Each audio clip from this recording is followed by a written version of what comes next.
All right. So today, well, last week I did a map, and today I'm doing something a bit different.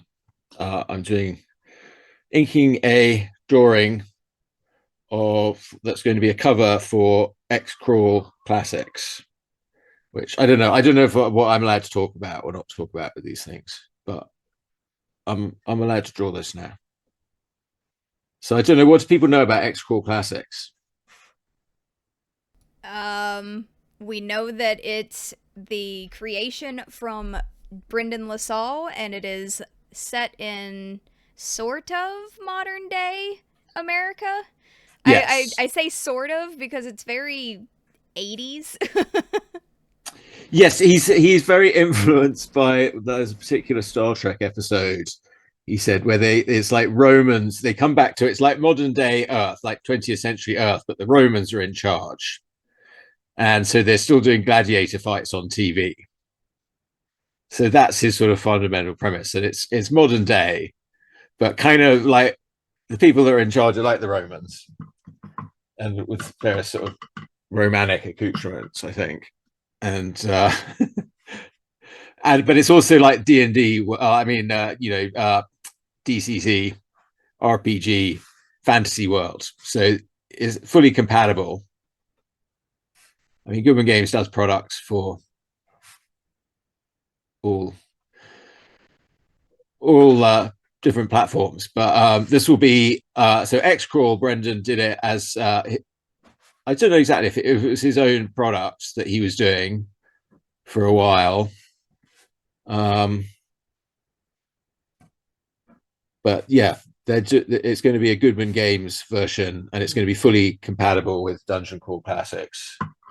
But the idea is that the dungeon master, he's the DJ, and these events happen in big arenas, and he creates or they create um, ridiculous, impossible scenarios that sort of mash up modern world things with um,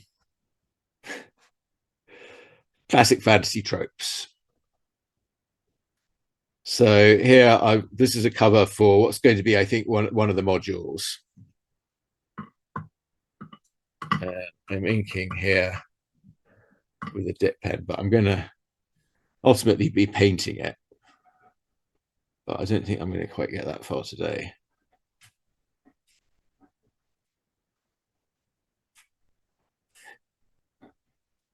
But yeah, it has quite a good sense of humor. But Brendan's sense of humor is brilliant, and uh,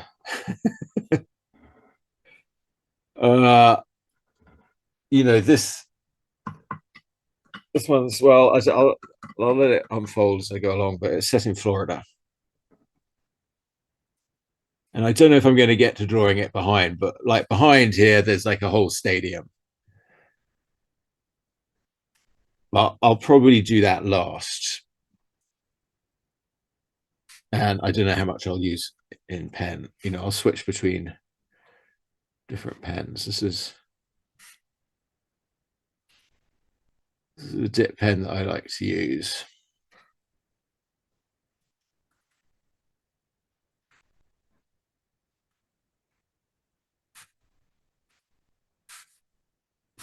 So this is kind of a boss, a bad guy. Oh well, not a bad guy. He's he's one of the soggy bottom boys. I've got the names up on the sign there, so you can tell. That's from my own D&D game. They were fighting some aquatic enemies and started calling them. I was refereeing, and they started calling them the soggy bottom boys, which was a bit annoying, but. And now it's stuck, right? But now it stuck. So yeah, so this is so the soggy bottom of the boys are back, and I don't know. That was an early film I remember watching about this country when I was in England. I don't know what it's really like, but it's called Soggy Bottom USA. I don't know if anyone's seen that movie. I don't know if you can see that here, but there were people that they lived sort of in the swamp. They went around in their dungarees and stuff. As far as I can remember, it was all very sort of 1970. Late 70s, I suppose. I don't know. I'd be curious to see it again. I've never seen it again. This sounds like something I need to look up now. Yeah, I think we need to look that movie up. I mean, I've it was definitely around, and you could see it on VHS. I watched it one time. I never really saw it again, but now I've lived here in the USA longer than I lived in the UK, so sometimes these things have different meanings to me now, especially if I saw it as a kid. I don't know. It looked like they were having quite a good time on Soggy Bottom USA, but like if I saw it now, I'd be like, oh. How much of it is exploitation, Yeah, I don't know. Yes, I can't really remember. I wouldn't have known. I wouldn't have been able to judge. They were like, I suppose, like now I think of like Little Abner or something, but they were definitely like in the swamp.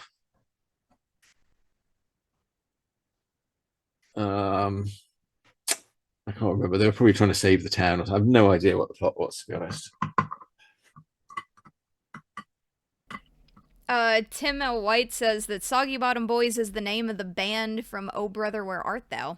Oh, yeah. Okay, there you go. Soggy Bottom Boys from there as well. All right. I should have known that. All right. I do like Coen Brothers. Yes. All right. All right. Well, we could talk about favorite Coen Brothers movies. Well, gonna be honest with you, I've probably seen them, but I wouldn't have told you that it was a Coen Brother movie. Yeah. I Well, have I have the really bad problem of I can probably remember the movie if you tell me something about it, but if it's been longer than like maybe 5 years, I couldn't tell you anything else about it, nor who played in it, nor who directed it. yeah. Well, there's some good ones. Some of them people really like, others people don't like. The first one I remember seeing, which really I like, was Blood Simple, where it was a fairly sort of simple murder sort of story, I suppose. There was somebody like trying to bury somebody alive that was really sort of memorable sequence. That was probably out in the early 80s. That was one of their first ones. I saw that one like in the theatre back in those days. As like a teenager. And it's just like a movie where I was like, oh, that was a really cool movie. Probably not a lot of people saw it. I saw it a couple of times over the years. And then they did Raising Arizona, which I didn't like so much at the time because it was more wacky comedy. But I guess they all have a bit of comedy. I don't know. I mean, yeah. There's something like the Hudsucker Proxy that people really hated, but then some people like it. And then there's something like, which is it Miller's Crossing? People like that one a lot, but I don't like that one much. I don't know. It's just people like the different ones, I guess. I didn't like oh god, No Country for Old Men. That was them, wasn't it? That was really depressing. I don't like Cormac McCarthy. He's like the most depressing. He's the most depressing, right? Mm-hmm. There's no fun in Cormac McCarthy's world. The only fun, like in the road, is like I think that the kid went mad at the end and started seeing imaginary people. That was the only way I could interpret it.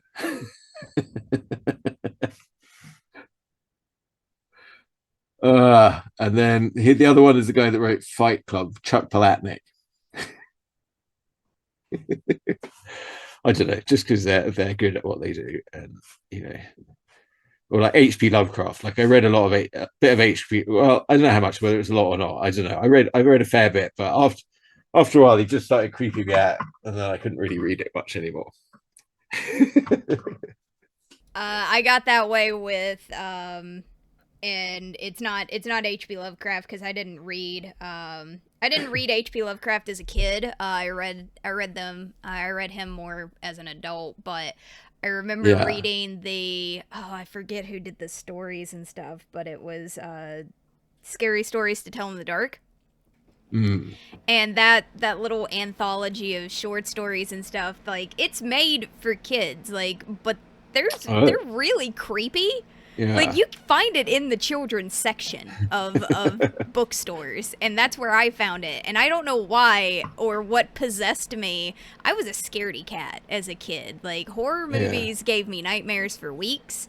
And I remember I gravitated towards this book and I wanted to read it because I thought the art was so cool. And then I started reading the stories more and more, and Yeah. then they Well, it's gave sort me of the people that nightmares. have. Yes. Oh, okay. Yes. Then you gave yourself nightmares. Yeah, and I Yes. actually took the book because after reading the book so many times and reading through these stories and scaring myself, I got to the point where I took the book off my shelf because even the cover of the book freaked me out, and I gave it to my Yeah. parents and said, "Please hide this from me." Yeah, yeah, I've had. Oh, yeah, I've had that with books. Don't worry. Yes, I had terrible experiences with some books. Oh, yeah. Well, there was a like, yes, yeah, there was a the Ladybird book of the Three Billy Goats Gruff had a really scary troll that like absolutely terrified me.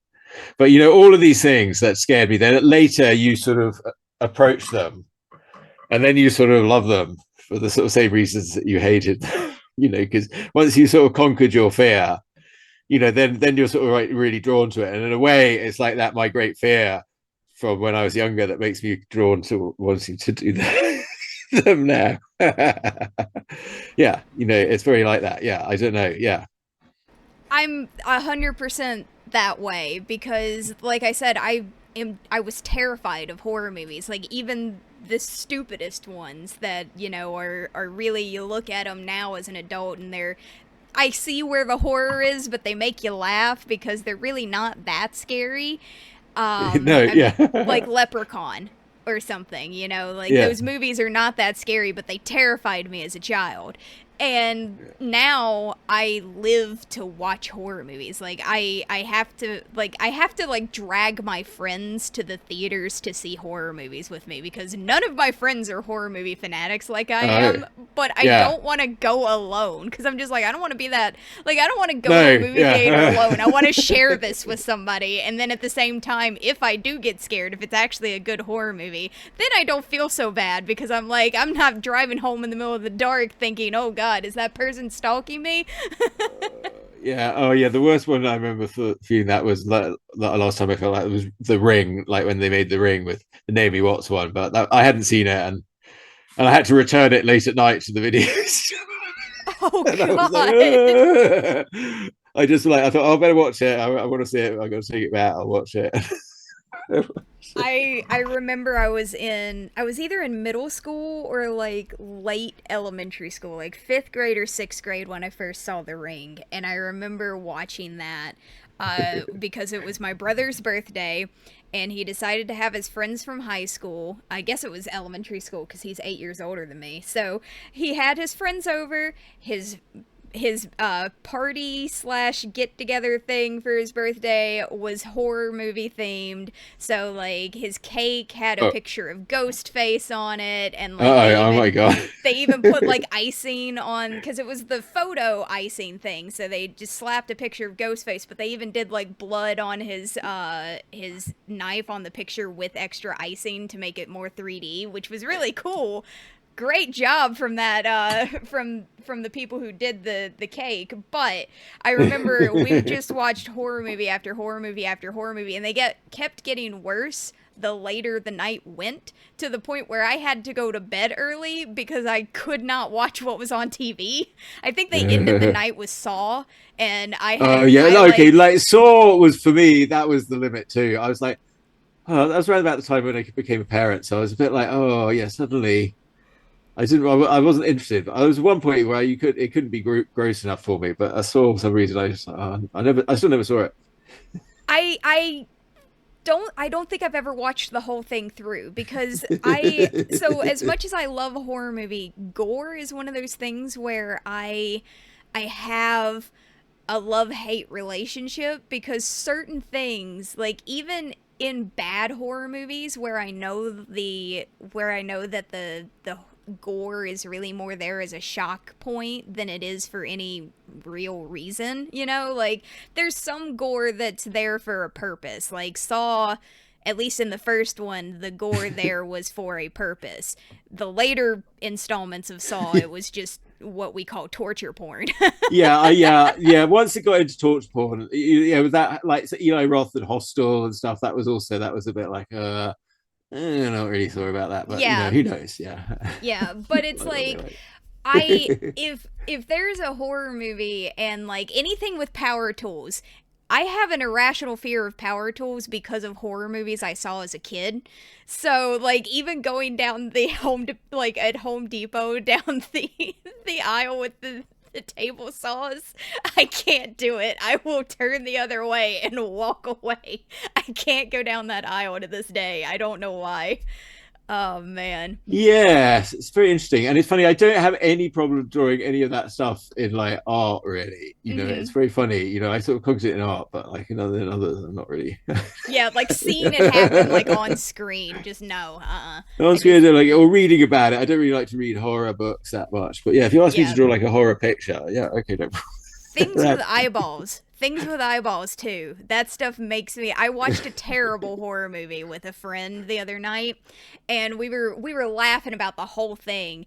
And he was making fun of me. My buddy was making fun of me because he's like, "Why are you scared?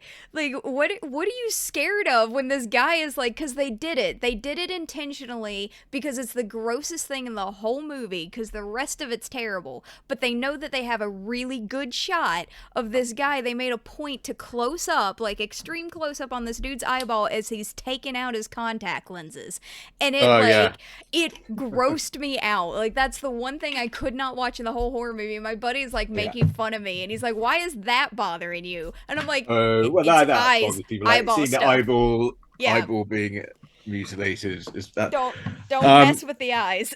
All right, I had on the Chanters in the Dark module I did recently, I did some illustrations, and I had a crab, and my original drawing, I had it plucking the guy's eyeball. Oh god! But that was considered too extreme. So that was one of the few where Goodman was like, so I've just got it now. It's just sort of poking at its eyeball. It's a bit gratuitous. I don't know. As a bit of my problem is I'm a bit too gratuitous. I don't care. I try. Yeah, you have to have some idea to it, or a joke, or witty, or otherwise it is just gratuitous. And sometimes I just am really gratuitous, so I don't know what to say. Speaking of gratuity, though, that's as good of a segue as I got for this question. Tim White does want to know if you had the quote-unquote perfect request to hire you for art, what would it look like?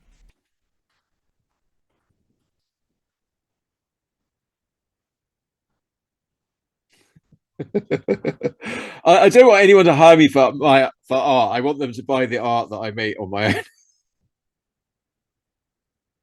But I mean, Goodman Games is sort of pretty close there. I like Goodman Games is one of the few clients that I do sort of commission work for, because that's very close to my heart. So in that vein, if somebody were to come up to you and go, "I will pay you for X amount of pieces, do whatever the heck you want," would you go for it? I have a large number of pieces for sale. I'm actually going to have a big art auction later this year, so stay tuned. Follow me on @EarthSpace, and I'm working on this whole project. I've been doing this series of comics called EarthSpace, where I've been doing some colorful illustrations, and I've got 2 books out of it. But I'm also putting together a music album of like songs by friends of mine and stuff, which I think like a lot of people who like my Goodman Games work are going to like a lot of the tracks on this album. It's going to be very cool. And so I'm going to be putting that out as a Kickstarter that I'm hoping to be ready to start in late June. And, then in like late August, early September. So I'll be selling some art via that, but that'll be mainly for the books and the CD, which I'm trying to sort of get together. And then I'm going to have like an art show on September 9th in San Francisco, and I'm going to have like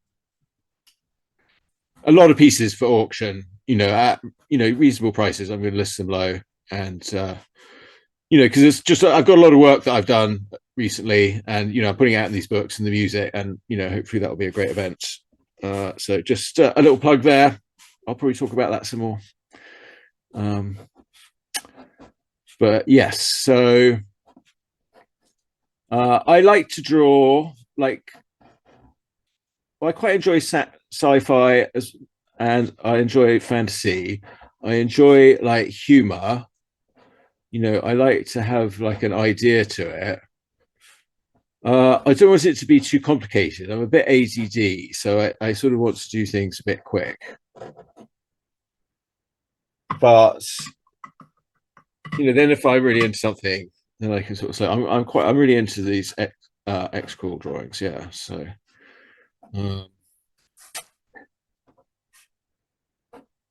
What does Tim have an idea in mind? Does Tim want to commission me for something?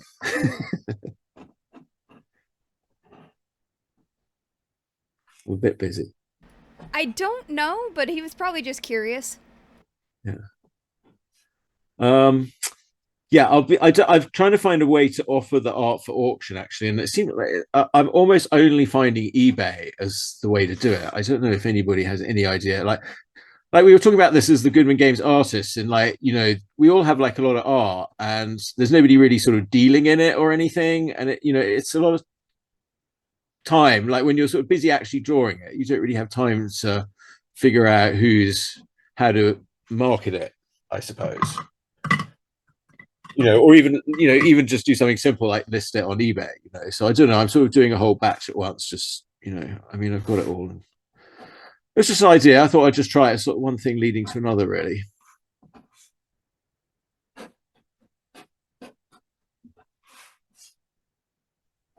Yeah, Tim was just saying he was just curious. Yeah, good.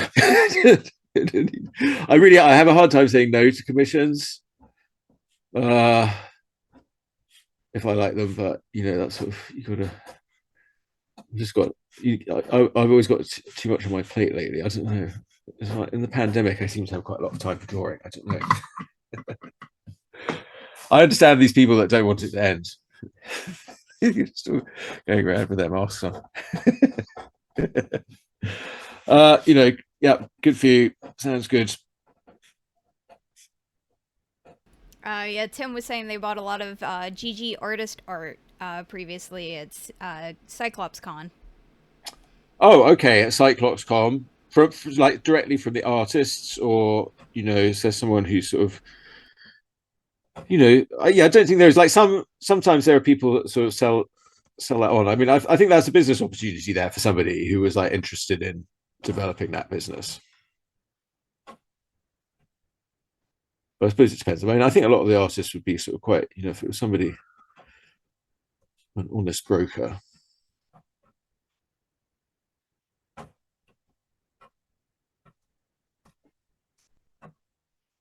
I have a friend in England. He was like a musician, doing quite well. Had a band and stuff. He was sort of making a living from it.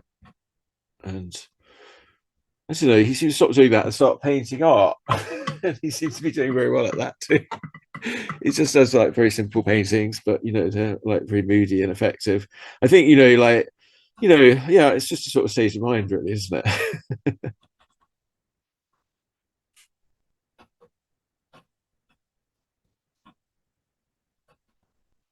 I don't think I could just like suddenly be a musician. I'm not that. I don't know. I haven't focused on it at all.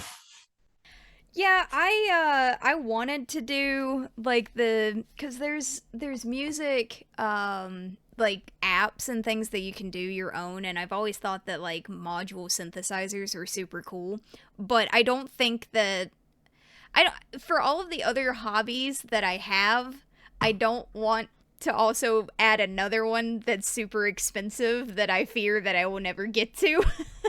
Yeah.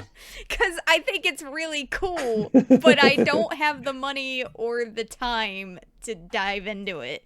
But I love, like, there's a ton of people out there that make music. Like, have you seen the guy who makes music out of Furbies?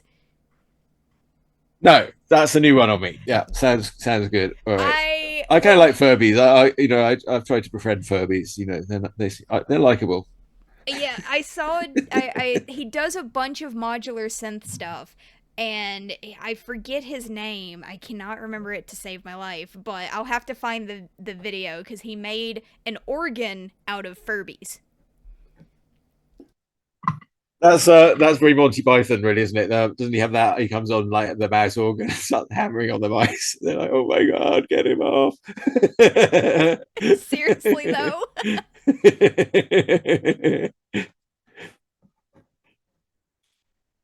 Uh,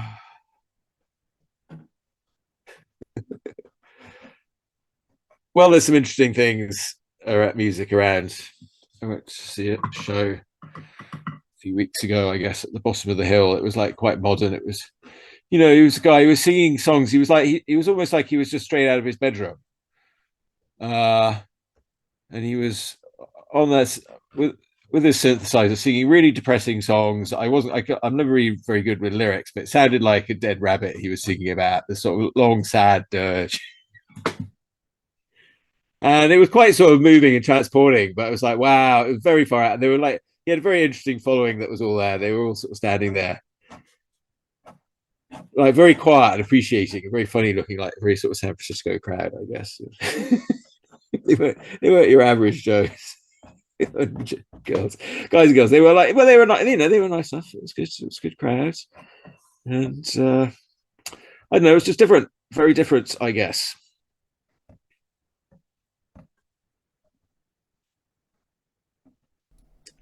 I don't know. I'm I'm quite trying enjoying. to Yeah. imagine. I'm trying to imagine this. I bought a CD because I thought, it's unique.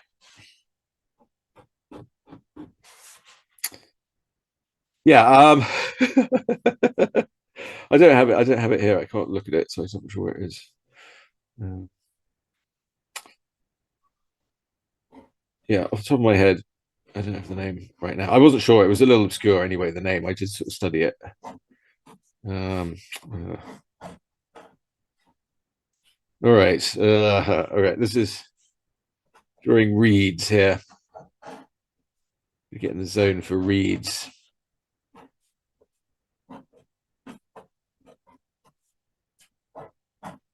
So you can see his gator guy, one of the soggy bottom boys.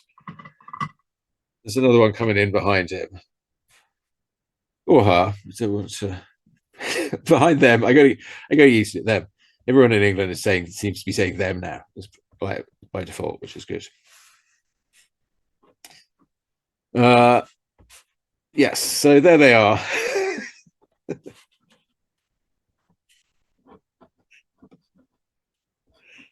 That's the least of your concerns. They've got some weapon that is it's a sort of swampy weapon,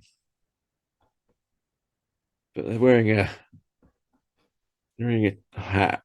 And part of X Crawl is that you have to get sponsorships.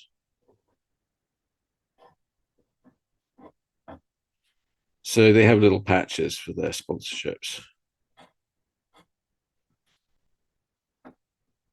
Yeah, here's another one.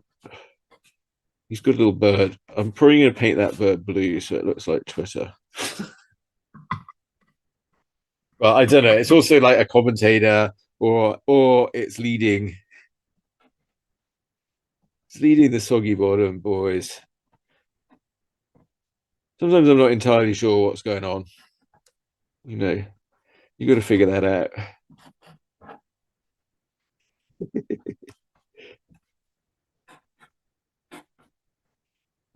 Yeah, you never know what birds are really thinking or what they're doing. They just became dinosaurs. Like dinosaurs turned themselves into birds so that they wouldn't become extinct. Eh? It's pretty impressive.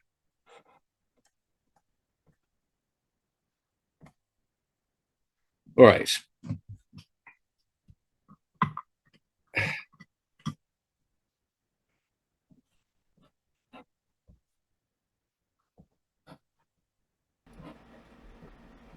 Dice Station Zebra is saying that it's looking fantastic in all caps, and Oh wow, Tenel thank you. White is agreeing with him, saying that it's giving him OG Teenage Mutant Ninja Turtle vibes. Yes, well, I was probably thinking a bit on those lines because in my home game, they encountered some Kappa creatures, which were, well, they're kind of like Teenage Mutant Ninja Turtles. And I do love the Teenage Mutant Ninja Turtles. All right, here's a PC. So I was doing the PC is a bit funny. I don't know. When I paint them, they'll probably get a little more, but they're probably got quite cartoony here.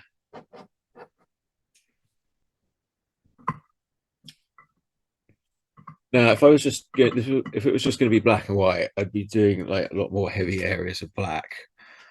But I'll be tending to build those up as I go with the colors.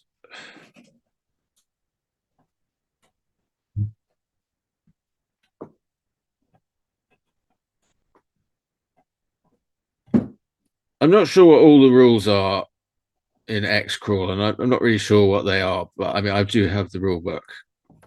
But sometimes they're using sort of medieval weapons and things. Sometimes they're using modern things. So it really depends, I suppose. It depends how the dungeon master has set it up. But yeah, there's this sort of interplay with the sponsorships, and they have to get sponsorships. And I think that's kind of one of my favorite things about Xcrawl is that you're sponsored by things. So like you'll have armor that has this big like patch on the breastplate that says it's from such and such company. yes, well, I'm trying to. I'm sort of. I'm making up a few of my own because I can't help it. But there are a bunch in the rulebook, so I'm including some from the rulebook as well. I mean, I'm pretty sure Brad does a lot of like in the background on stadium walls and stuff. He'll do like posters of like fake companies that don't necessarily exist really in Xcrawl. Like they're not Yes. quote unquote canon that like Brendan or another writer came up with, but they're like he's I No, think they're saying all they're in the mostly book. like, oh, are They're they? all in the book, Okay. and they have logos. Okay. Yeah, there's like a whole A to Z of them. There's a table of 100 to roll on, Oh wow. or somewhere near that number, and yeah, so yeah, so I didn't really realize this till like, but I just got hold of it, so now I know. So yeah, Yeah, I haven't looked at anything cuz yes, that's I don't yeah, do I don't any know. of the product side of things. No, me either. I don't know. Yes, if I know too much, then I'll blab it. So they don't. Yeah, yeah, exactly. I'm on a need to know basis only. Yeah.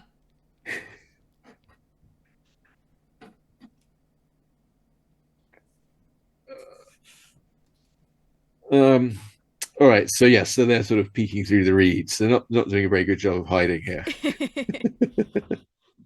I don't know. I think until the gator with the bird on his face came up to the guy in the water, he probably would have been fine. Yeah, they were fine for a minute there, but yeah. uh,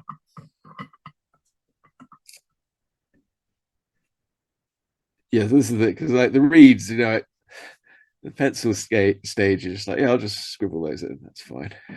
Now I got to think about them. But you don't really need to think about them twice, but you do need to think about them at some point. And I try to do as much with the pen. I don't know, something about, well, yeah, it's what comes to life when it's, well, some things you have to plan out. Yeah, that's part of it. It's figuring out which bit you do when and which pen you're using for which bit. All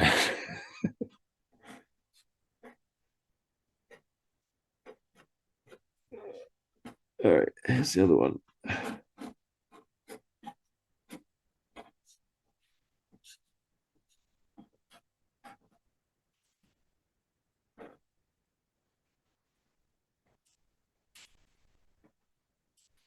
All right, now.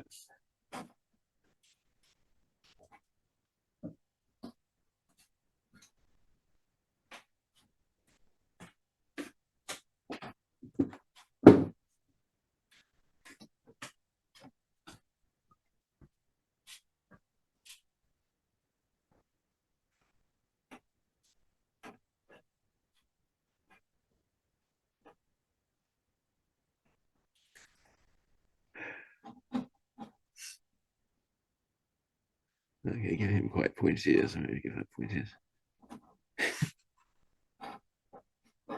What I realized about doing the live drawings is that I have to kind of the face sort of you've got to kind of get the face right because the face sort of stays there. And if you go back and change the face, it's like, oh, well, people got used to that face.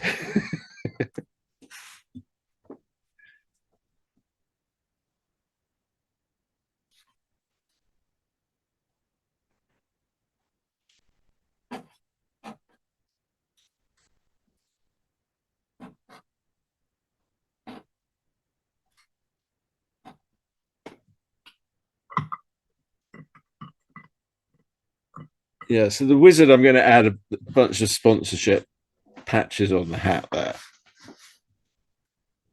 And then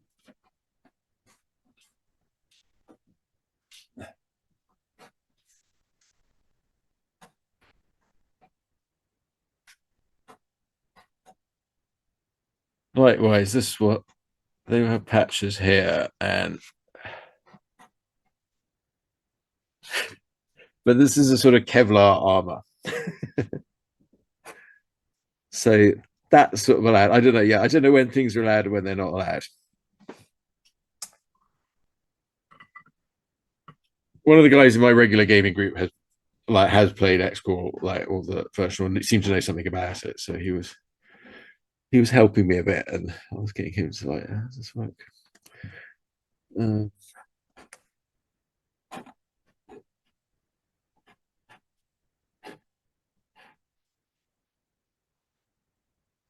But then I think you can have like these same because it's supposed to be a world where like fantasy, that same fantasy world, but it's sort of progressing technology as well.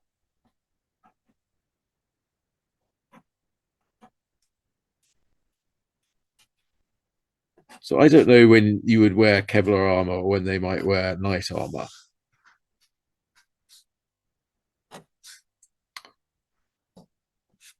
Answers on a postcard, please. Basically, whatever the DJ says is what the DJ wants, I guess. Yeah, I suppose, yes.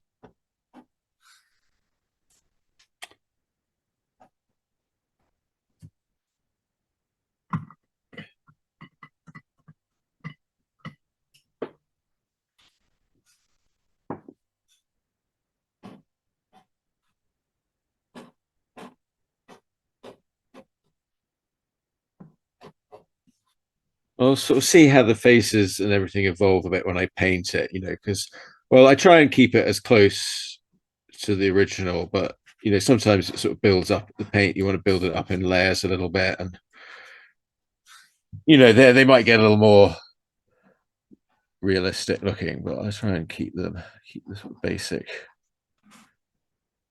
I guess the emotion is like what you're. That's always sort of what comes through in the end, I think.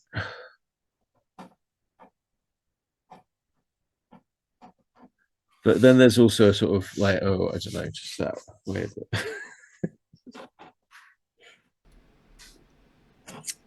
Ghosty Squid was asking what kind of weapon is the Gator Man holding. And I think you were saying it's kind of like an improvised. No, I think it's more of a specialized thing. Oh yeah, let's have a look at this. Yeah, so I was going to give it a little more marking and sort of develop that with paint a bit.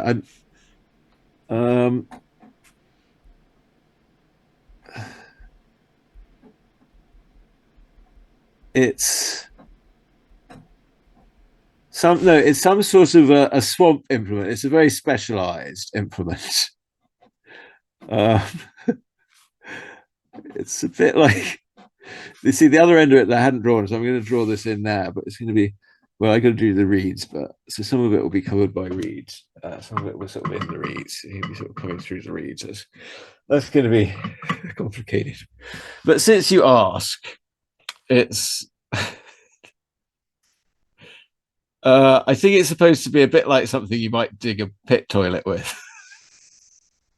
On the other end, but sharper. But those could be kind of sharp, like if you're camping. Um,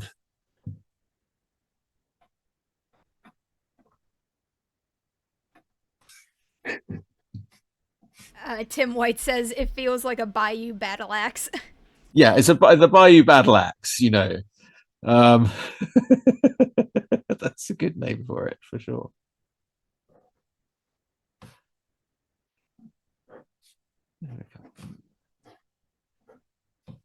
Other ones go behind. I might stick some more in the front with the white out later. Figure that out. There you go. Right, yeah, let me think about that. I should probably have this one here.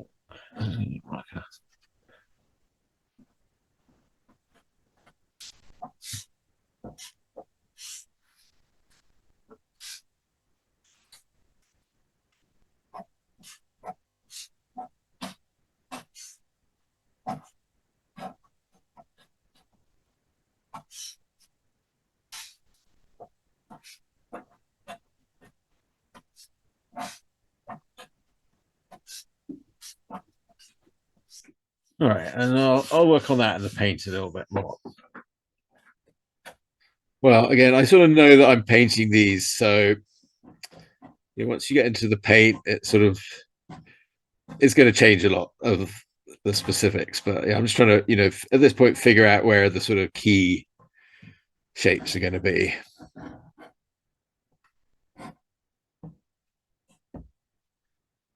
But things like things that are more natural, like brushes and stuff like that. And it's sort of better to paint, just sort of do that with the brush, because the paintbrush will get the effect, and then come in and enhance the black at the end, which is kind of how you do it as well, just for like a black and white drawing. You sort of come around at the end and fill in the blacks a lot more.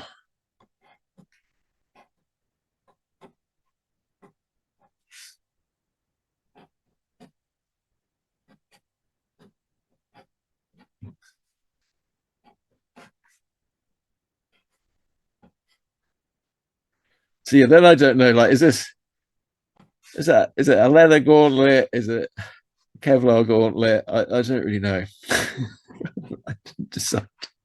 You can decide that.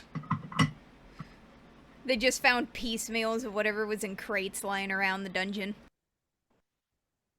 Yeah.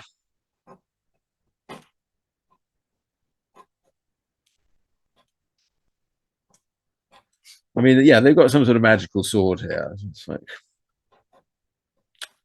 I feel like it's not really like a fantasy picture if there's not a sword in it. is that wrong? I don't know. Even if I don't think I could draw. I don't know. I mean, I can draw fantasy characters that don't have swords, sure, but I don't think I wouldn't really think it was like gamer fantasy if there wasn't a sword in there. I mean, okay. All right. Yeah, no, you sure. What am I talking about? I don't know. But for me, it's got to have a sword. Otherwise, your wizard could go, and that's a different game, but you could go and move into the town and open up a haberdashery. And I don't know if anyone's ever like your character doesn't have to go into the dungeon or do any of that. There's all different games you can play, and those games are fun too. So whatever. Yes. Or I don't know. Yeah, one of my players now, he's got a character that's like a half orc perfumer or something. He's very interested in perfumes, and they're traveling from a very remote region of the world traveling towards. Well, we're playing in Greyhawk, so they're traveling towards the city of Greyhawk. We're playing the Great Flanness River campaign, which was created by two guys called the Oliver brothers. I don't know anything about. They seem kind of reclusive. Um,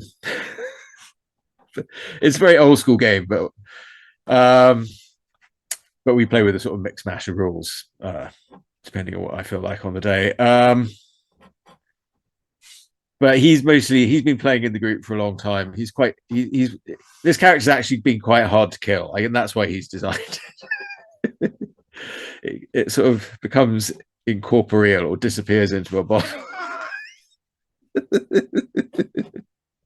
And it doesn't seem to really get involved in combat. It tries to solve everything.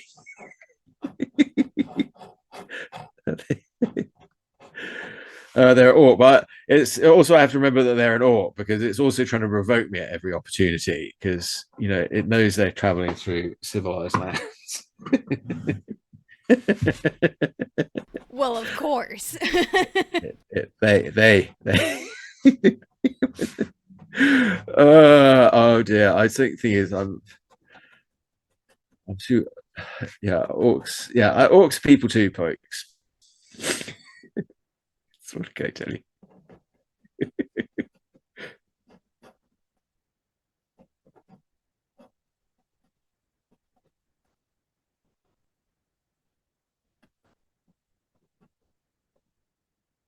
I was rereading the Silmarillion, not doing the audio. They've got a good audio version with actor Martin Shaw doing the voices. He's very good. He was famous in England for the show The Professionals, where they were sort of like Starsky and Hutch, I suppose, like in the 70s. But the UK, they were grittier. They were like some sort of special police unit that didn't have to play by the rules or something. But he did a really good reading of it. It's really nice and crazy. All those stories. Have you read those? No, I don't think so. I mean, he really gets into all those stories about the elves, and then I like to look up the art, and like lots of people have done lots of art for it all now, which is always fun to look at. Like, but it's all very elf based. But if you like elves, then that's your thing.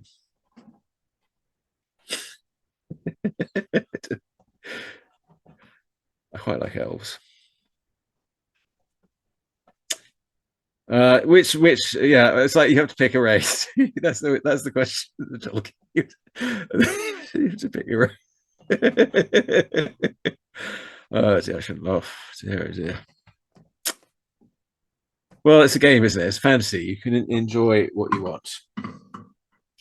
I mean, then you have like different games where it's like more opened up. I don't know. There's something about like,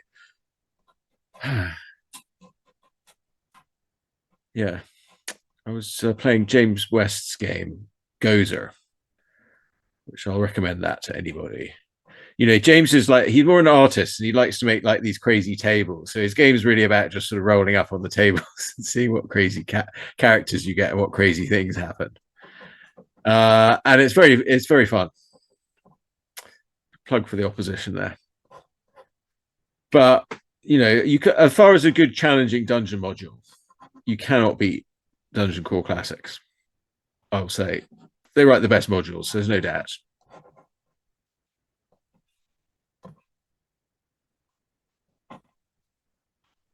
The amount of thought and the different options and the ways of tackling the problem has just always been really well thought out. It doesn't give you too much info. It gives you the info that you need.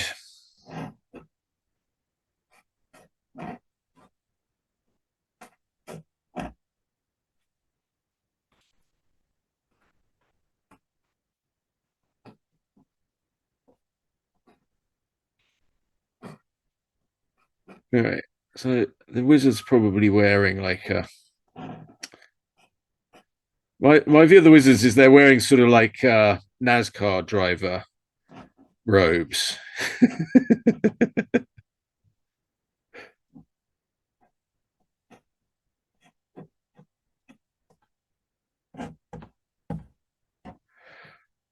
Oh, all right. Well, actually, I might have to get in.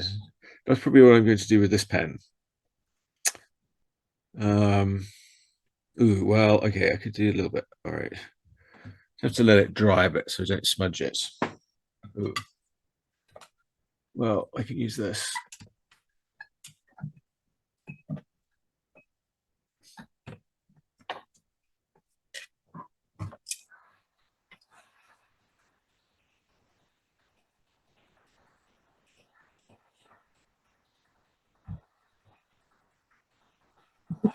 Don't use this on your hair. That would be a very bad choice. Unless you want to go bald.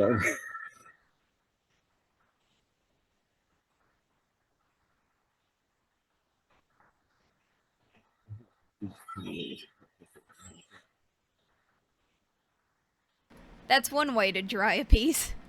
Yeah. It's quite. Oh, there you go. See, I just burned myself on it. Well, it's quite good, especially with watercolor. You need it, and well, it has various purposes. All right. I'm just trying to decide if I'm going in with the ink pen or the littler pen. Maybe I'm going with the little one. I'll come with the bigger one later. All right.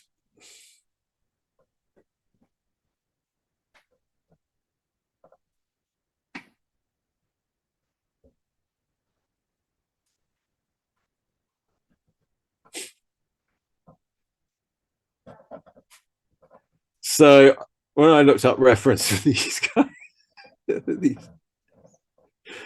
the Soggy Bottom Boys, I looked up swamp people. But apparently there's a show called Swamp People, as you can imagine. So,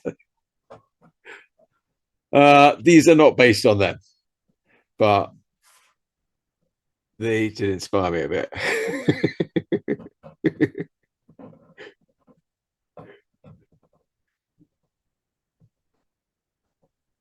They seem like good people. The Soggy Bottom Boys here, they're not so good. I mean, they're pretty jolly, but they enjoy their work.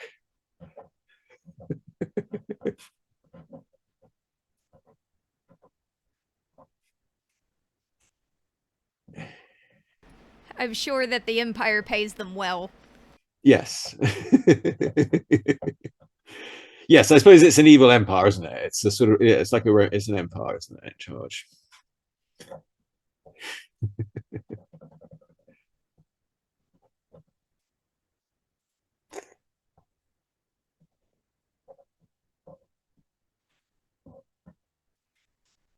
Well, yeah, I mean, the British Empire. I mean, I was taught a lot about the British Empire growing up. I mean, they looked at the Roman and said, "Yeah, those guys were doing a pretty good job. We're doing a slightly better job." I don't know. USA is doing a terrible job.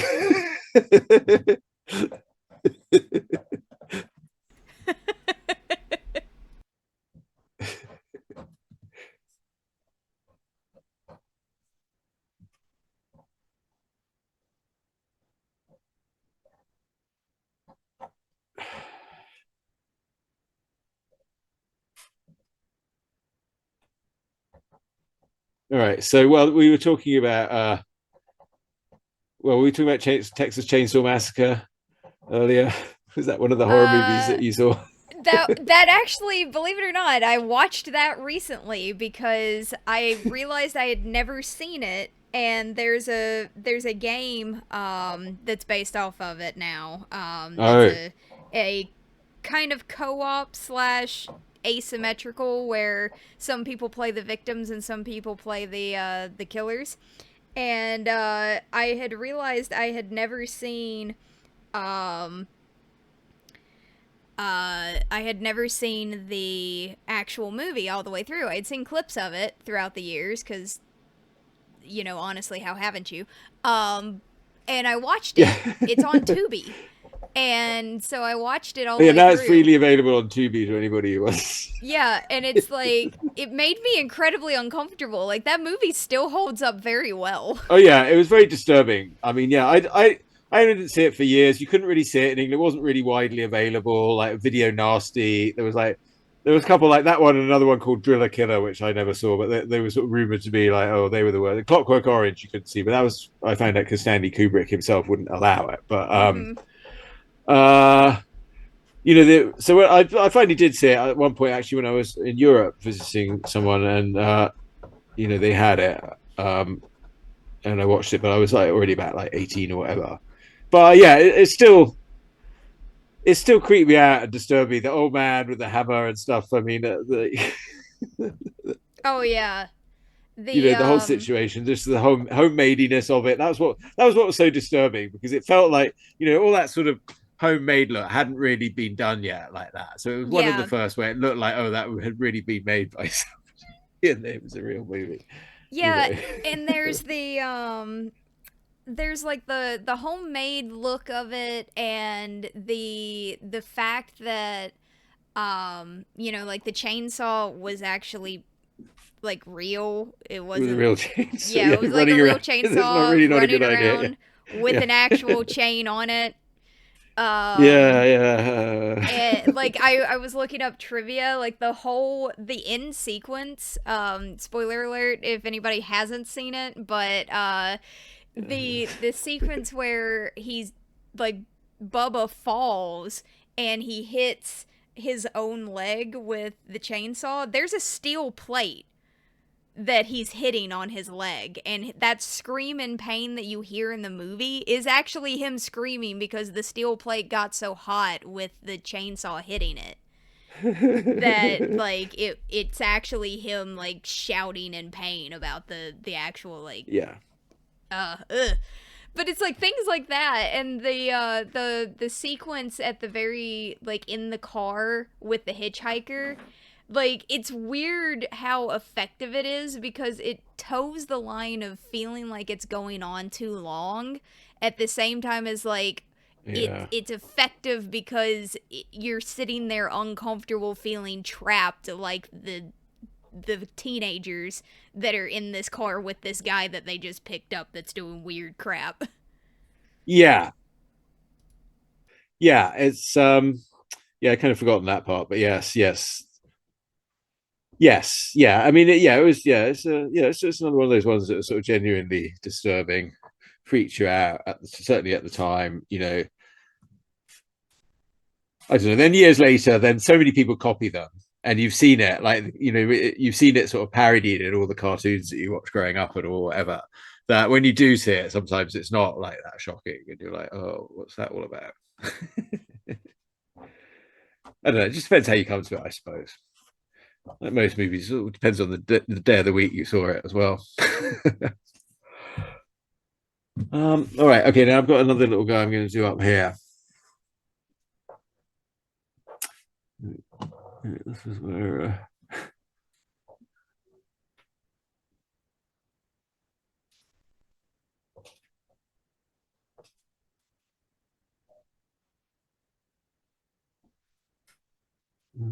This is. If you're drawing regular things, you can't just like draw something up in the sky for no apparent reason. But with Goodman games, I can draw this. Uh,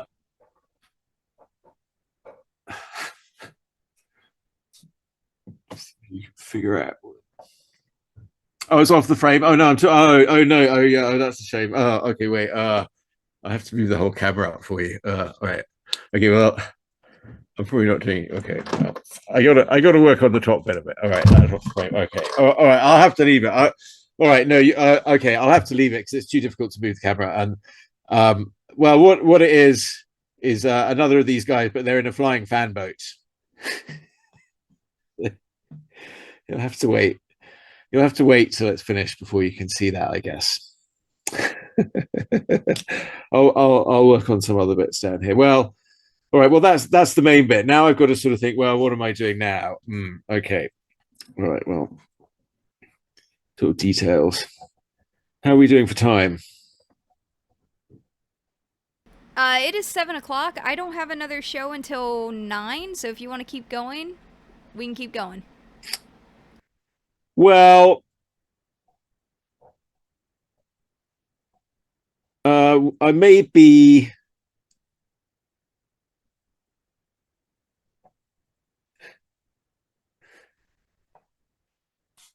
Here we go. There's another sponsorship, Bugweiser.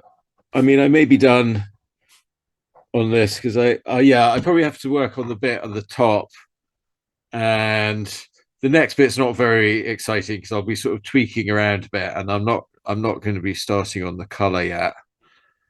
But well, I could keep going for a little bit anyway. I've got to do some patches on the wizard.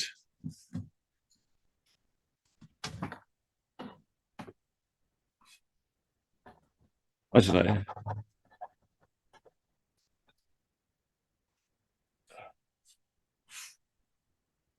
Is it obvious enough this is going to be Kevlar armor? I'm going to do it sort of fairly bright colored. That will be. I think so. Yes. All right. This is. Okay. All right. That's one of the.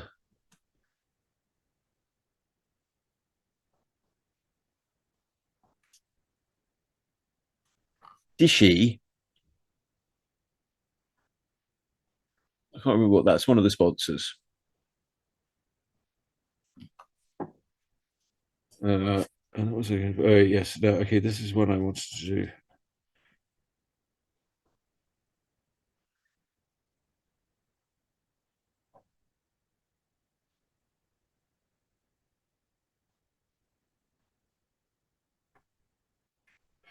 do.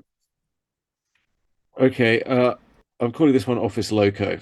I don't know. You have like the Pollo Loco, and you have the Office Depot. But I think Office Loco is where I'd want to shop. um,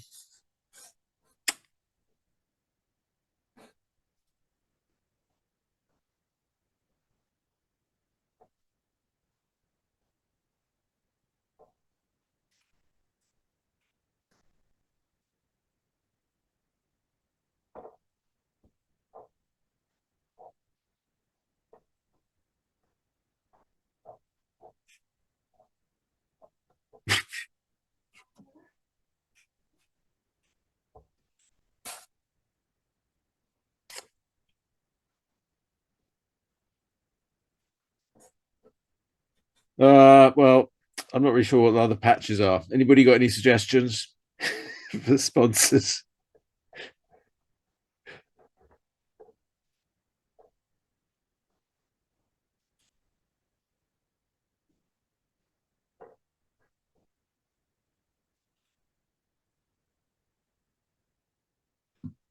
Um, I don't have my reference here, so I have to go look that up. Tim L. White says in the future all restaurants will be Taco Bell. Yes. Yeah, Taco Bell's a good one. Anaconda Prime. Yeah, Anaconda Primes, that's a good one. Taco Hell.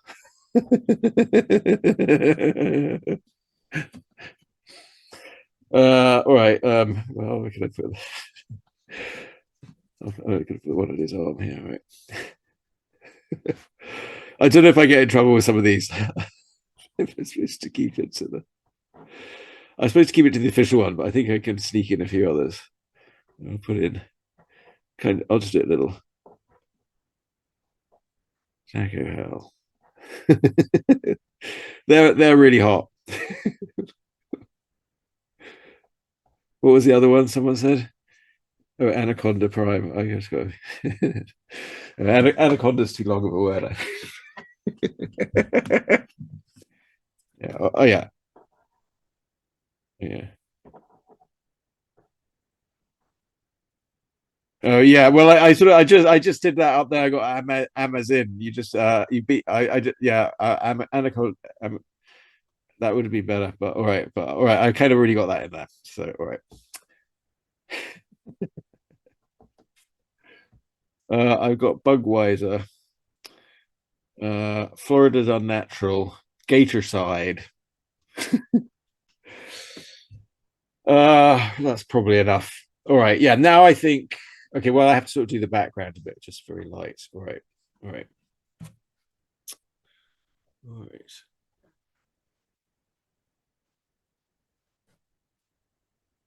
Now, the background is sort of the last bit I ink because I'm just doing it very light.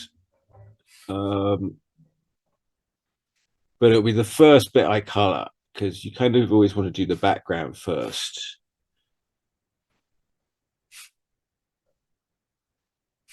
Because that sort of sets up the whole color scheme, and everything else needs to be sort of more detailed and contrasted than the background. But well, this is sort of the fun of like a call these scenes because you put them in a stadium. So a stadium, well, it's one of those things that's not easier to draw. It's like a bicycle, it's like, oh bloody hell. But if you do it, it actually, gives you quite a lot of sort of feeling of space.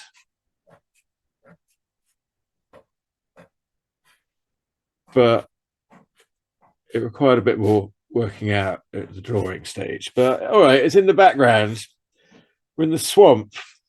One thing I realized is like, okay, when you're in this, the heat haze. So when you actually look at things in real life, I don't really like to use rulers a lot. Sometimes you have to. But in real life, everything has a bit of a shimmer because there's always a bit of like air disturbance. So, okay. Well, okay. I'm going off the piste again.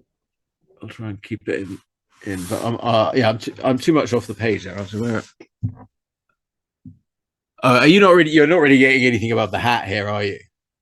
Yes. Okay. All right. Well, there's not a lot left then. I've just got a little bit of stadium that goes in here. There's some more stadium stuff at the top where you can sort of see all the way up to the DJ.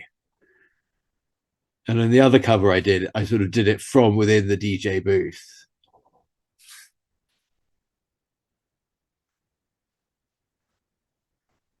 And they'll be coming soon.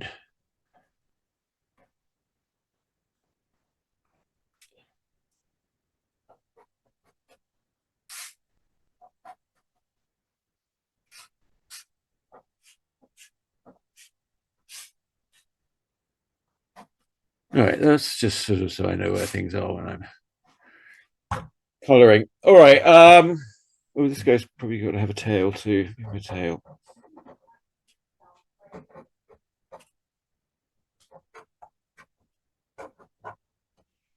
This argument. Okay, I'm not going to insult anyone by doing my accent. I'll just do it in my head. In my head, I know what they sound like. They're the Soggy Bottom Boys. You haven't quite been way down south, have you? Well, not really. No, not. I mean, a little bit.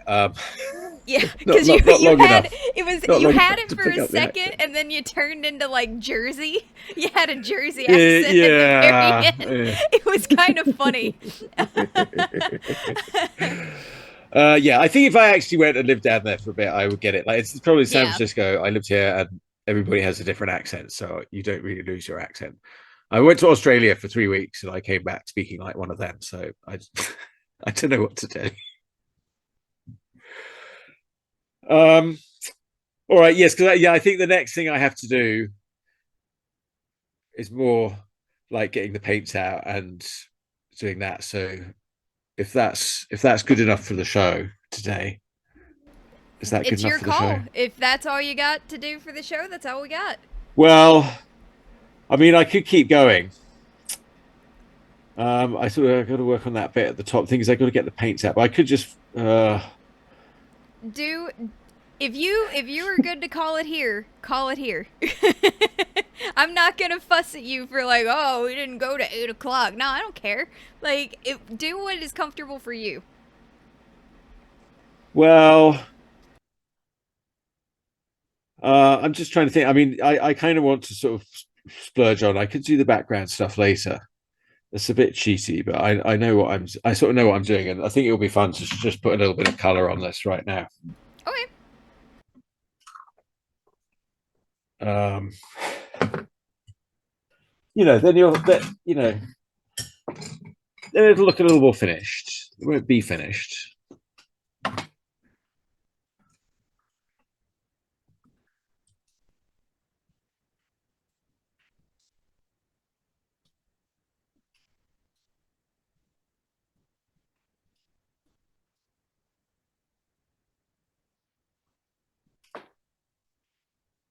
All right. Well,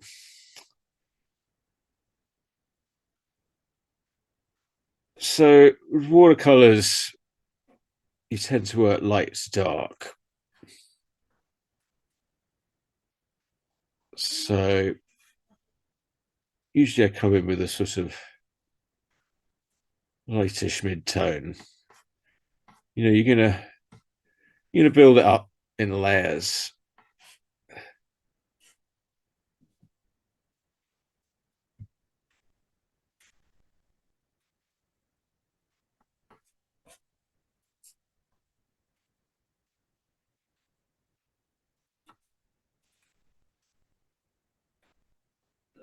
What's tricky is he's going to have a sort of yellowish belly, but it's also going to be quite dark. Right now, I'm just going to give it a sort of yellowish base, which also kind of happens later here. Now, if you're playing Dungeon Crawl Classics, then you sort of know that like randomness is your friend. So that's sort of true. That's why I sort of come in with quite a big brush here, because it just sort of lays down. It sort of allows for some sort of happy accidents to happen.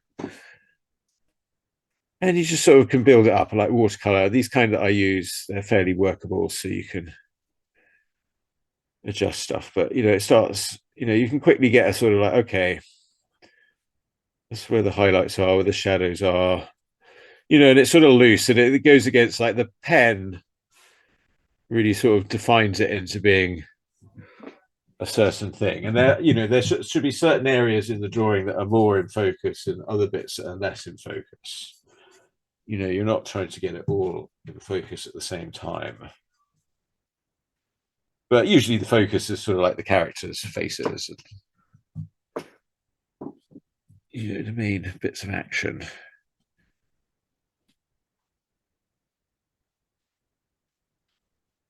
It's probably going to get a lot darker. So what I'll do is I'll usually lay in the sort of flat color, and then I'll go in with a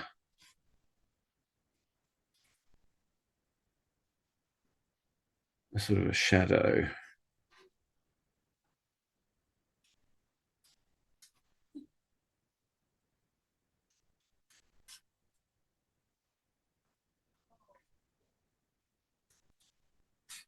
Oh, you might notice that on this one, like last week, I was inking on red, which is great for black and white.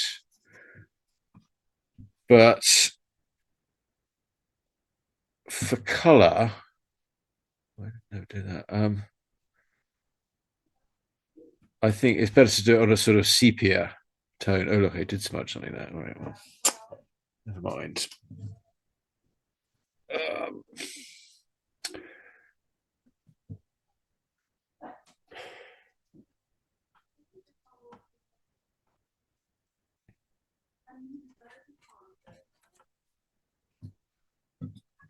Um, now I want to do a nice swampy color, because I'm imagining the whole arena here is sort of flooded.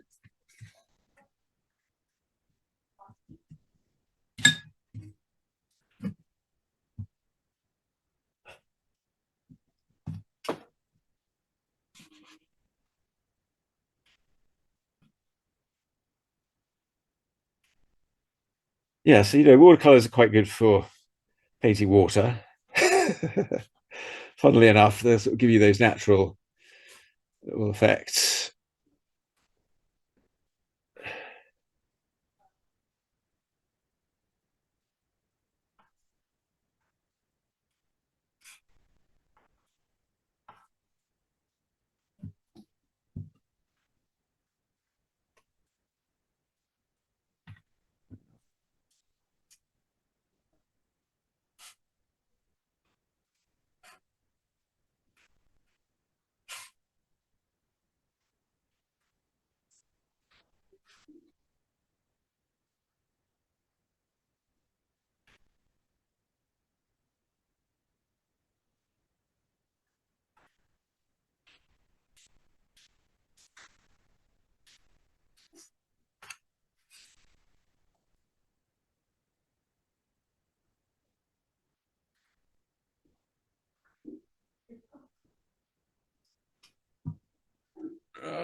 Yeah.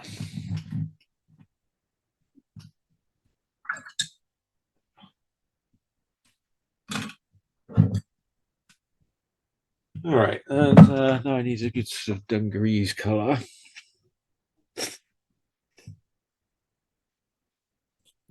Right enough.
Yeah, so the reeds, like ultimately, I sort of know that I'm going to have to sort of come in with more opaque paint and paint them at the end because they're sort of somewhat overlapping with all what's going on there, and that'll evolve as it evolves.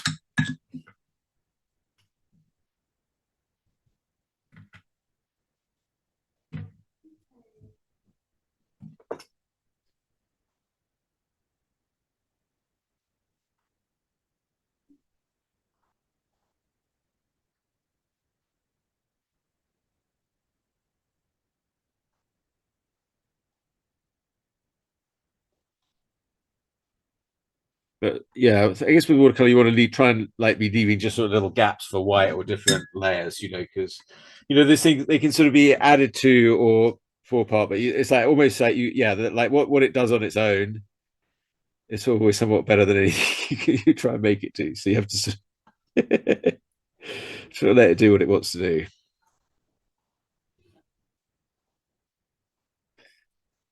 And then you keep the bits that are good and get rid of the other bits. So yeah, so this will tend to end up quite darker in the corners here. What else with the big brush? Right, so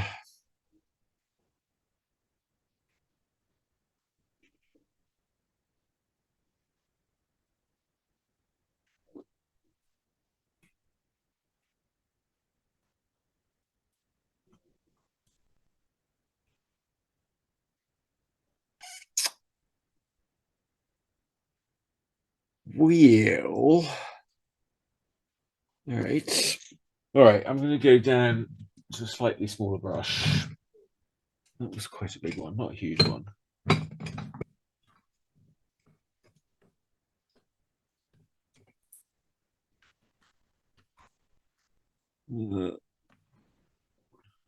Oh, it's something I want to do that yet.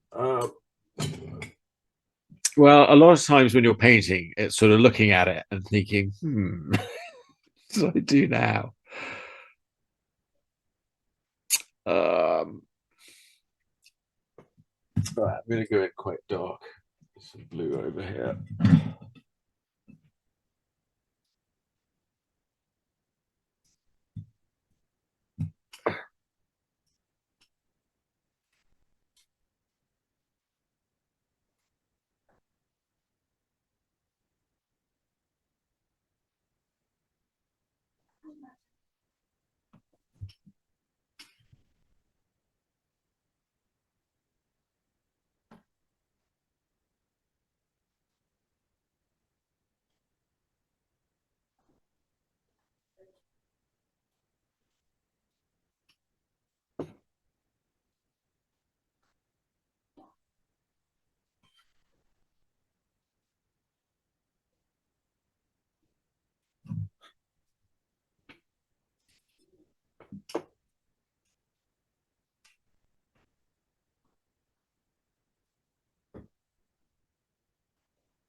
All went very quiet.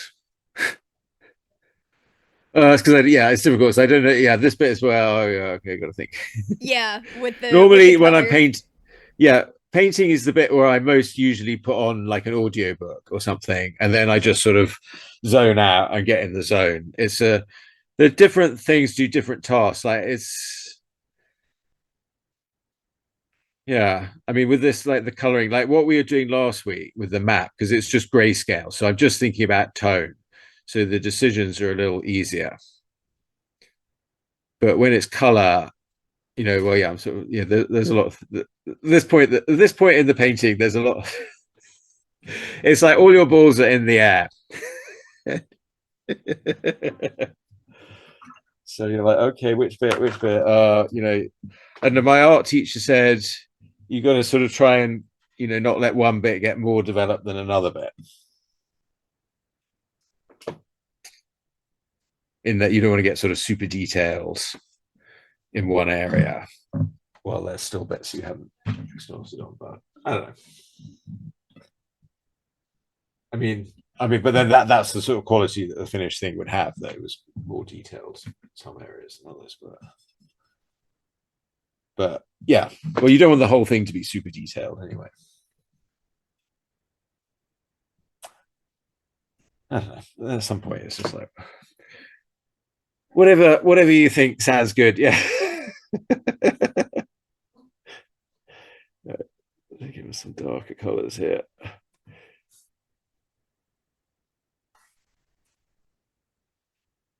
So this is a sort of bluey green shadow I've got here, which I'm sort of making. Well, the shadow is basically bluish, and the sky is going to be orangey yellow, or the light sky will be quite blue, I think. But yes, this is a sort of shadow color. That's my drawing here. Yeah, the trouble is the thing what you print out doesn't really survive the first contact with water. So that's why it's quite handy to keep a copy around. So you could be like, oh wait, that was my plan.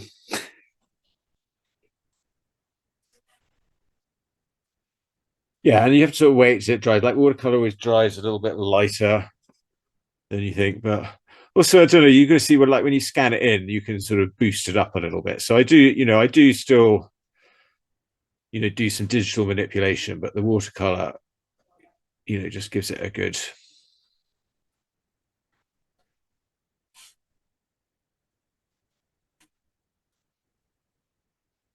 and then you have a nice picture at the end of it too.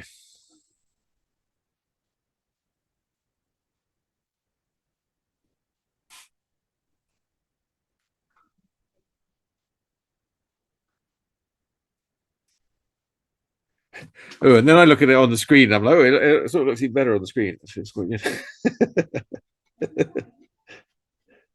Yeah, that's the weird thing about like with the screens is like even with the stream is actually kind of darker than what even I'm seeing on Zoom. Hmm.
Oh yeah, I've been reading listening to a good science fiction series. Uh, the Revelation Space. Guy Alistair Reynolds. Yeah, he's quite interesting. He's very far out there. It's good. He's quite fun, but yeah, it's definitely very crazy stuff. Don't know. Do you ever read any science fiction? Yeah, I do. I have been getting into Asimov lately. Oh, But okay, like Foundation. yeah, I haven't read Foundation, but I'm reading his Robot Visions. Like it's a Oh, compilation of his robot short stories. yeah. Um, so like the law of robotics or whatever, like the three rules of robotics, and different stories related to that. But I've read Andre Norton and what was the Oh, last yeah. I want one? to read Andre Norton. Yes, yes. There was another one I read. It was called The Skull. Philip K. Dick. I've Oh, been Philip K. reading. Dick. Okay, yes, Yeah, yes. I've been reading those because I'm sure you've heard of Project Gutenberg, right? Tell me about that. Remind me of that. So it's basically a free website where like things that have fallen out of like have fallen into public domain Yeah. are Okay. Yeah, I know what you transcribed mean about it. into Yeah. electronic form. All You right. know. Yeah. So I've got a Kindle Paperwhite that I got for Christmas, and Oh. because I don't have like a book light for when I read in bed, and I don't want to wake people up if I'm in the same room Oh yeah, I by just got turning one. on It's a quite light. good. Yeah, I Yeah. got one to go around my neck. Finally, my wife was like, "Get Yeah, exactly. Because it's it." like you It can works. change the brightness of the Paperwhite, and it doesn't like glare in your face. You can make it a warm Yeah. light and everything. So it's been great. But you can actually, if you've got um, I believe the Kindle Paperwhite, I think all of them can do this, but you can actually download PDFs onto and like download PDFs to your computer and then upload them. Basically, you just send an email to your Kindle account email address, and like it makes one for you. And all you have to do is just send one there, and it converts it. Like you put convert in the subject line, and it automatically goes, "Oh, this is going into the Kindle." And I've got a ton of Oh, books that I found on Project Gutenberg sitting on my Kindle Paperwhite that I've been reading through. yeah. So, but tell me a little bit more about the guy you've been reading. Like what kind of wacky like sci-fi stuff does he do? Well, okay. So, like, people said I usually do it as audiobook, and Audible it seemed to be saying like, "Oh, start with his second book, which is Chasm City, which is the second book in the Revelation Space series." And yeah, I'd say that's probably I don't think it matters. I'm just sort of rereading the first one now because I sort of hadn't read them for a while, and I've got the sort of thing that you need to probably read a couple of times, and I sort of enjoy them more really each time I read them. Um, they're sort of advanced human society, out in space. Like there's not a lot of talk of Earth, but there's sort of some memory of having come from Earth. But actually, all the stories sort of tie back to everything, like all through history. But then it's to do with like them encountering, them realizing that that there's some things come through before and like it's prevented anything like lasting very long once it's become a sort of space going civilization. But he's more right at the edge of what's going on in science and physics and what we know and all this sort of stuff. So the characters are quite gung ho. I would say it's not too serious. It's sort of fairly actiony, but the ideas are pretty far out. Yeah. And although it's funny because like already I'm like, oh look, he's referring to people as he and she, and that's probably going to be gone in a minute. Yeah, that's true. It's funny I feel like it because is. Yeah. I've read so much like literature and different things over the years that uh I speak and say they, when I'm talking, but in my head, and even when I'm writing stuff, I refer things like the old English, like everything is he, even though, that's outdated. Like, even that's been outdated Mm. for century at Yeah. least. So it's like the outdated everything is he, like I'll call like something a he, like animals. Like I'll call animals until somebody tells me the gender of their animal, I'll call it a he. Like Oh, it's okay. just Yeah. like, All right. Yes, that's funny. Yes. so I Yes. I still like it's Yeah, I so have a friend who does that. ingrained from just literature alone that like, oh yes, like just because it says he doesn't necessarily means it is. And I always feel bad when it slips out when I'm speaking, because I'm like, that's not, I didn't mean to do that. Yeah. Well, you don't want to upset people. I mean, that's the trouble. Is like, yeah. Well, it's yeah. Uh,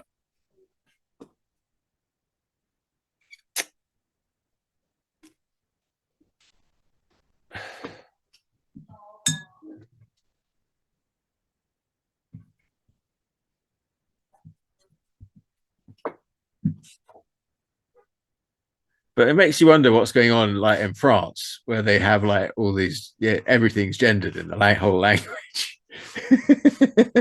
So I actually asked this, or I had somebody ask this question in my German class.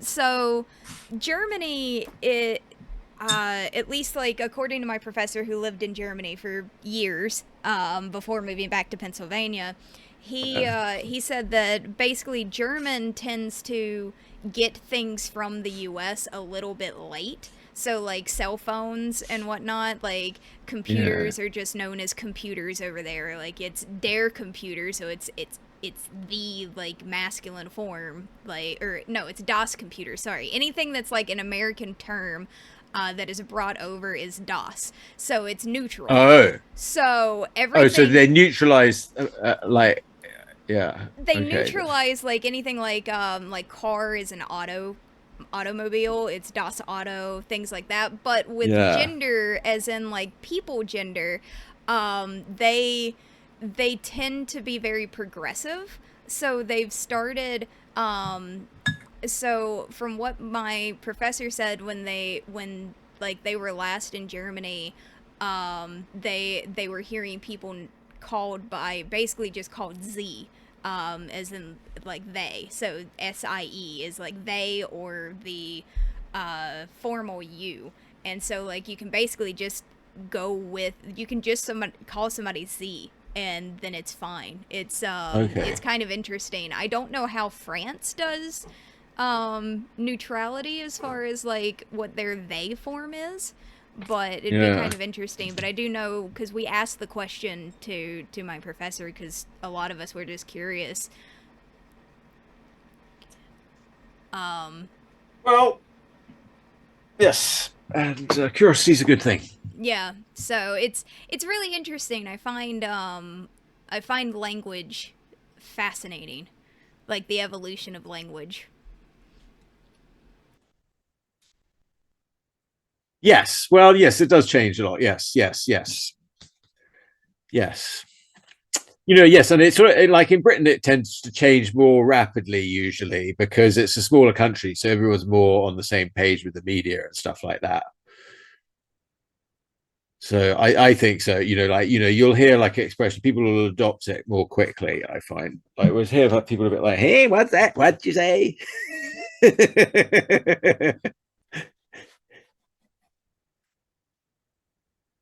Oh no, we don't talk like that. Yeah, I do find it funny how, because the U.S. is really a pretty big country, just how uh like how there's so many different ways to say things, and even in states, there, like, you can go to a Yeah, state and like three different parts of the state will say the yeah, same phrase differently. And I find that yeah, like Pennsylvania, like you go to the east side of Pennsylvania and everything's creek. You go to the west side of Pennsylvania, everybody says crick. Yeah, this is human nature. I mean, look at Europe. Like, the people have been living in those countries for years. What have they done? They all got together and started speaking the same language. No, they all started speaking totally different languages. It's just, yeah, that's the natural tendency.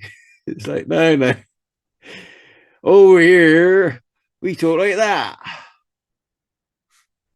Don't we neatly skewers where we come from. Talk like that. It's a bit like a pirate, but it's more country. That's country in England. That's proper country. Well, you talk about country. That ain't country. So country in England just turns into piracy at some point. Yeah, country in England is basically saying what you guys think of piracy is. Yes, but that's, well, certainly in the south of England, that's proper country. Yeah, you can, if you're not talking posh like the Queen, you're talking country. You talk like, it's a little more ooh. You're like, it's a wurzel. You say it's you're a wurzel.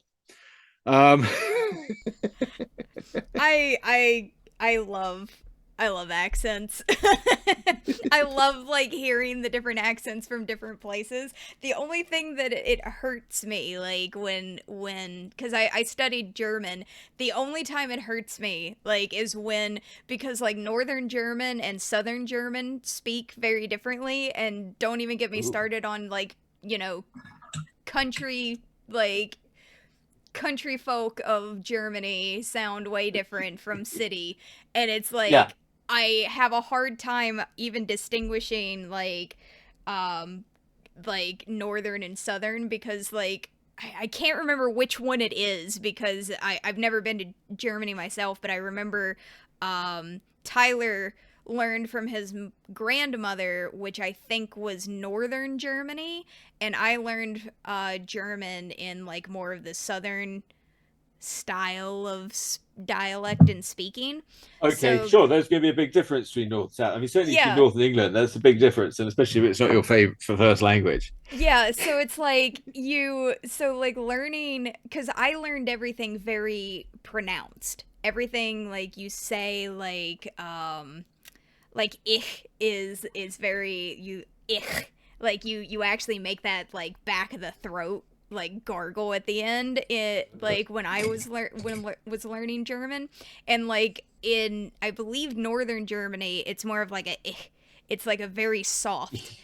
Everything is very, very soft, and you don't like hard cut off, like nicht is like nicht. And like it's so confusing, because I'll speak German with Tyler and he'll say something and I'll have to ask him to say it twice, because he didn't pronounce everything the way that I was taught to pronounce it. So I'm like, I didn't hear that, I'm sorry. Well, it's interesting ways that north and south vary, and it's not like, it doesn't follow any sort of golden rule really. They just, other than they tend to go different. Like north of England is very different from the south, and the people have a different way about them, and I mean, at the end of the day, people are all the same, but it's like, it's just your customs, I suppose. Yes, languages. Yeah. Crypt Monkey Studios put in an example of in America, all the different dialects of the way to say soda. Oh yeah, there's like soda, sody, soda pop, and they say, my favorite in some places in the South, Coke, which can just mean soda. That's how I grew up. You went to a restaurant and you'd just say, can I get a Coke? And the restaurant people will have to ask, is Pepsi okay? Because they don't know whether you mean I want a Coca-Cola or if I just want a soda. But oh yeah, that's interesting. Yeah, like you go to a restaurant, like where I grew up in North Carolina, you go to a restaurant and say, I want Coke, or I want a Coke, or I want a Diet Coke. They'll bring you out, for the most part, most places will just bring you out a Diet Pepsi, because they know that you're not expecting a Coke at every restaurant you go to, because you do that in San Francisco, you'll get arrested. Really? Not because you're asking for cocaine, but because it's Coca-Cola and you really shouldn't be drinking that. It's very bad for you. Yeah, that makes sense. I'm sorry. You guys all drink LaCroix like people in Atlanta, right? I got berated in an elevator for my McDonald's breakfast once. This was years ago. This was after that movie had come out. Like, he was like, "Didn't you see that movie? You shouldn't be eating that junk." I was like, "Okay, that was the last time I ever got a McDonald's breakfast." So well, it worked. Thank you. I never went to McDonald's again. I got shamed. I was elevator shamed. He didn't even work in my office. He was in a totally different company. But it was early in the morning. I was like, that's what my muffin.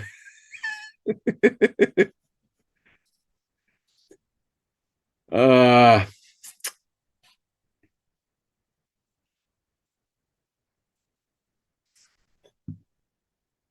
but I know that stuff's bad for you. I mean, I know for a fact. I know for a fact that uh, fried Twinkies and fried Oreos and fried ice cream are terrible for me, but they're still delicious. Ooh, I'm making a little brown up.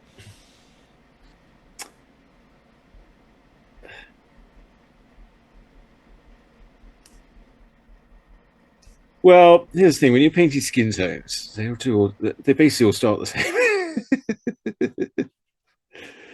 It's like how much melanin do you add? I don't know, but but then also you can look at it another way where they're like, so that's why I really like to paint colorful people. Like, you can look at it another way and their skin can range from any color of the rainbow, really. You can see like, they can go from almost blue skins. You can have like quite a dark blacky blue or quite a light blue. I mean, uh, Oh yeah. yeah. Like I love seeing in like fantasy and even sci-fi stuff where like extraterrestrial or fantasy type characters that are humanoid in shape and size, like the different colors that artists will put them. It's really cool to me. Yeah.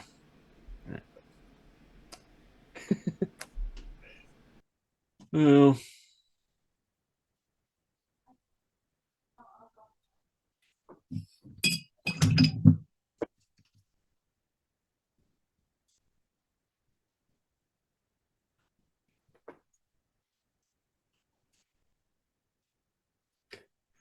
yeah, I mean, part of the aspect, I mean, it's role playing games because you're asked to sort of put yourself into somebody else's shoes and, you know, play that role. That's your role. Everyone's got their role. Uh, I don't know. I mean, different players like different things, don't they? Uh, Solving the puzzles, role playing games.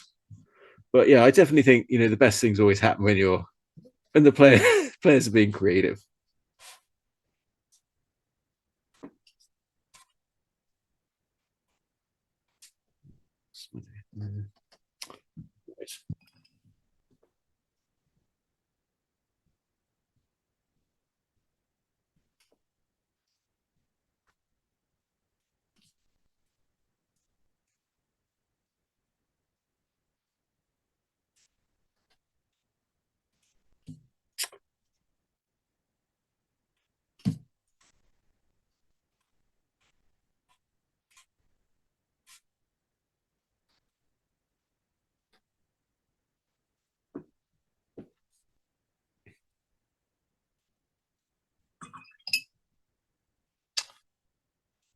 All right. Oh, Twitter board.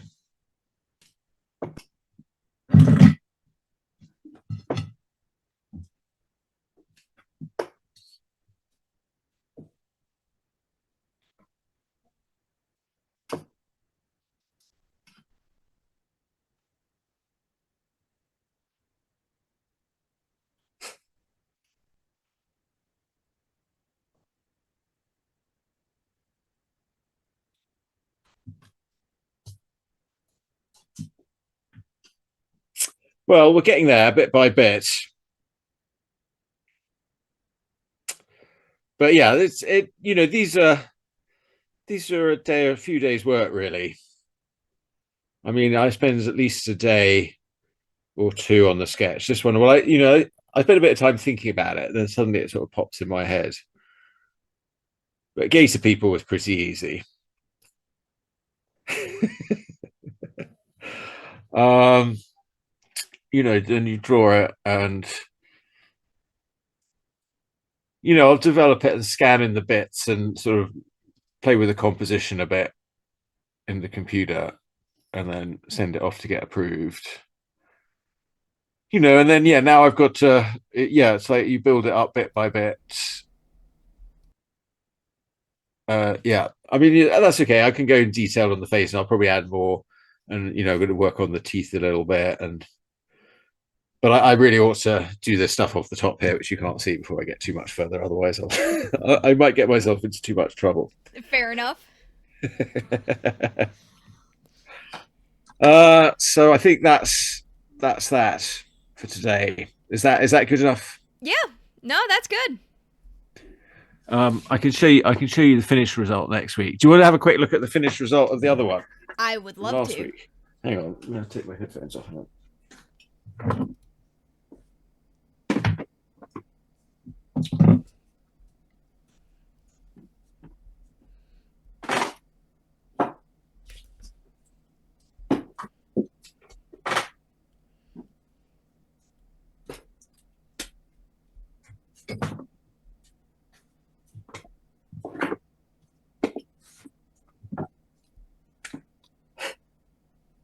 All right, this is here's what I made earlier portion of the show. So here's how that one came out. Oh, it's a bit wow. glared in that. Sorry, I've got it in the cellophane, so it's shining at you. But wow. Well, it came out pretty good. Like I had to work on the tower quite a bit, but eventually I got it looking. But then my friend came round, and she said that looks very phallic. A little bit, but I was really working not to do that when I first drew it. I was like, oh dear, but that's how the writer wrote it. So yeah, it's fine. Anyway, in the end, it was a bit of a struggle because it kept sort of jumping out, but eventually I got it to settle down, and came out very well. I'm quite happy with that one. And this was the other cover for the XCrawl. I don't know if you can see all that. Again, it's take it out.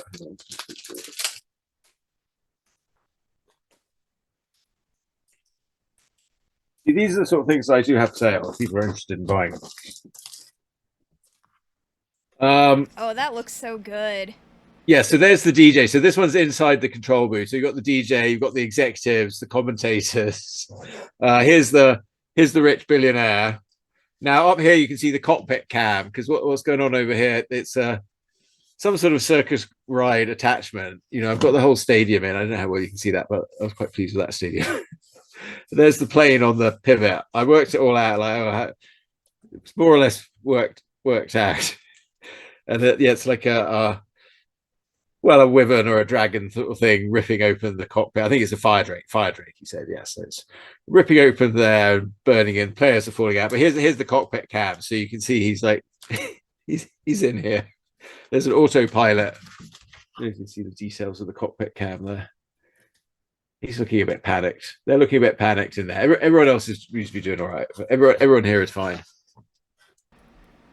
Is that another player character that's on the second, like the co-pilot? Not the one that's panicking, but the one in the ruffle suit. Is that another player character? Well, yes, no, that's the autopilot. So I did it looking like the autopillet from Airplane, but they said he has a little ruff. And okay, I was sitting there thinking, I'm like, if that's another player, whoever would come up with something like that has watched Airplane, because I immediately thought of the autopilot from that movie.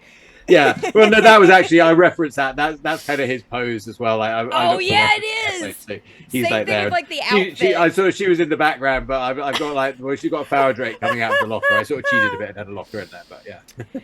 Surely you can't be serious. Yes. So, that was good. I thought I was quite happy with this one. That was sort of my commentary on the state of the country today. I love it. It's great. But yeah, Brendan, that's all Brendan's like. Well, Brendan he said I could either do the DJ making up the dungeon or the plane being attacked by the fire drakes. I'm like, well, I like both those ideas, so I'll try and make them both happen. Yeah. I don't know how I managed. I don't know how I managed it, to be honest. Absolute craziness. But yeah, it came out good. But yeah, there's something about the way that Brendan writes them that you know, he makes it easy for me to think what I'm going to do. So yeah, I'm going to finish this up, and I guess I'll show you that next time. Sounds good. All right. Thank you guys for watching. Yeah, thanks for tuning in. I really appreciate it, and thanks for your kind words. And I guess we'll see you in 2 weeks. Yeah, looking forward to it. I'll see you again. I don't know what I'll be doing then, but we'll figure it out. Yeah. All right. Speak to you then. Bye.